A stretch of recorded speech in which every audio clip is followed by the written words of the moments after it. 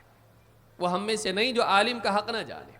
عالم کا حق یہ ہے کہ انسان عالم کے لیے دعا کرے، اس سے حسن ظن رکھے، دین کے کام میں اس کا تعاون کرے، اس کی خدمت کرے، اس کا دفاع کرے، اس کی عزت کی حفاظت کرے، اور اس کے لیے اسباب مہیا کرے تاکہ وہ دین کی اور خدمت کر سکے۔ اس کی غیبت نہ کرے بلکہ اس کی غیبت کرنے والوں کو جواب دے اور ان کو چپ کرے۔ عالم کا احترام بہت ضروری ہے، بلکہ علماء نے کہا ہے کہ عالم کے لیے استغفار کرنا چاہیے، اس کے لیے دعا کرنا چاہیے۔ کیوں؟ اللہ کے نبی صلی اللہ علیہ وسلم فرماتے ہیں وَإِنَّ الْعَالِمَ لَيَسْتَغْفِرُ لَهُ مَنْ فِي السَّمَاوَاتِ وَمَنْ فِي الْأَرْضِ، عالم کے لیے آسمان والے، زمین والے، سب کے سب مغفرت کی دعا کرتے ہیں، حتی الحیتان فی الماء، یہاں تک کہ پانی میں موجود مچھلیاں بھی۔ امام احمد نے اور اصحاب السنن نے اس کو روایت کیا ہے۔ معلوم ہے کہ ساری مخلوق عالم کے لیے مغفرت کی دعا کرتی ہے، عوام کو بھی، انسانوں کو بھی کرنا چاہیے۔ نہ یہ کہ ہم ان کے لیے بد دعا کریں، لعنتیں کریں، ان کی غیبتیں کریں اور ان کے لیے بری باتیں کریں۔ ان سے اگر لغزش ہوتی بھی ہے تو ان کے لیے مغفرت کی دعا کرنا چاہیے۔ خاص کر کے جو ہمارے اساتذہ ہیں جن سے ہم استفادہ کرتے ہیں، ان کی خصوصی طور پر احترام اور رعایت کرنا چاہیے، کیونکہ ان کا ہم پر احسان اور حق ہوتا ہے۔ لہٰذا بہت ضروری ہے کہ علماء کا احترام کیا جائے، چاہے وہ ہمارے اپنے دور کے ہوں، قریب کے ہوں، دور کے ہوں یا پچھلے زمانے کے ہوں۔ ان کی شان میں گستاخی نہ کی جائے، ان کے بارے میں ایسی بات نہ کہی جائے جس سے ان کی عزت خراب ہوتی ہو۔ ابن عساکر کہتے ہیں اعلم یا اخی وفقنی اللہ وإیاک لمرضاتہ، جان لے اے میرے بھائی، اللہ تعالیٰ تجھے نیک توفیق عطا فرمائے اور اپنی مرضیات کی توفیق دے، وجعلنا ممن یخشاہ ویتقی، اور اللہ تعالیٰ ہمیں ان لوگوں میں سے بنائے جو اللہ سے ڈرنے والے ہیں اور برائیوں سے بچنے والے ہیں۔ ان لحوم العلماء مسمومہ، اچھی طرح جان لو کہ علماء کے گوشت زہر آلود ہوتے ہیں۔ وعادۃ اللہ فی حد کی استار منتقصہم معلومہ، اور جو ان کی شان میں تنقیص کرتے ہیں، گستاخیاں کرتے ہیں، ان کے پردے چاک کرنے کا اللہ کا معاملہ معلوم ہے۔ وَأَنَّ مَنْ أَطْلَقَ لِسَانَهُ فِي الْعُلْمَاءِ بِالثَّلْبِ بَلَاهُ اللَّهُ قَبْلَ مَوْتِهِ بِمَوْتِ الْقَلْبِ، جو علماء کی شان میں گستاخی کے لیے اپنی زبان کو بے لگام چھوڑ دیتا ہے، اللہ تعالیٰ اس کے مرنے سے پہلے اس کے دل کو موت دیتا ہے۔ علماء کی شان میں گستاخی کرنا، چاہے وہ پچھلے دور کے ہوں، ہمارے دور کے ہوں، اہل حق علماء کے بارے میں کبھی بری بات نہیں کرنا چاہیے۔ بعض اوقات علماء سے طلبہ کو شکایت ہوتی ہے اور ان کے بارے میں ان کی پیٹھ پیچھے بہت ساری باتیں کرتے ہیں، اپنی آخرت خراب کرتے ہیں، اور جس عالم کی انسان برائی کرتا ہے اس کے علم سے محروم رہتا ہے، برکت اڑ جاتی ہے، فائدہ نہیں ہوتا اس کو۔ لہٰذا علماء کا احترام کرنا چاہیے۔ امام النووی نے اپنی کتاب المجموع میں اس کو ذکر کیا ہے۔ اسی طرح سے طالب علم کو چاہیے کہ علم کی طلب میں اخلاص کا اہتمام کرے۔ وہ علم اس لیے حاصل نہ کرے کہ ڈگری مل جائے، اس کے ساتھ شیخ لگ جائے، یا علماء کے ساتھ بیٹھنے کا موقع ملے، یا لوگ اس کا استقبال کریں، اس کے لیے خاص جگہ ہو، یا اس کو دنیا مفاد حاصل ہو، بلکہ علم اس لیے حاصل کرے کہ اس کی آخرت بن جائے اور دوسروں کی آخرت بنانے کا وہ ذریعہ بنے، دوسروں کی نیکیوں میں اس کا حصہ ہو، وہ اپنی آخرت بنانے کے لیے علم حاصل کرے۔ اللہ کے نبی صلی اللہ علیہ وسلم فرماتے ہیں من طلب العلم لیماری بہ السفہاء او لیباہی بہ العلماء او لیصرف وجوہ الناس الیہ فہو فی النار، جو شخص اس لیے علم حاصل کرے کہ وہ لڑائی جھگڑے بحث مباحثے کر کے کم فہم لوگوں کو شک شبے میں مبتلا کر دے، کنفیوز کر دے، ان پر غالب آ جائے، او لیباہی بہ العلماء، یا علماء کی برابری کرے، علماء کے ساتھ بیٹھ کر ان کے ساتھ برابری کر کے فخر کرے، یا لوگوں کا چہرہ اپنی طرف موڑ لے، اپنی طرف لوگوں کو متوجہ کرے، تو ایسا آدمی جہنم میں ہے۔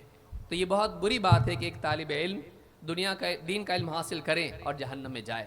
ہدایت والا علم اسے گمراہ کرنے کا اور اس کی گمراہی کا اور ہلاکت کا ذریعہ بنے۔ اللہ رب العالمین سے دعا ہے کہ ہم سب کو نفع بخش علم حاصل کرنے کی توفیق دے اور سلف کے راستے پر گامزن ہونے کی توفیق عطا فرمائے۔ اقول ھذا واستغفر اللہ لی ولکم۔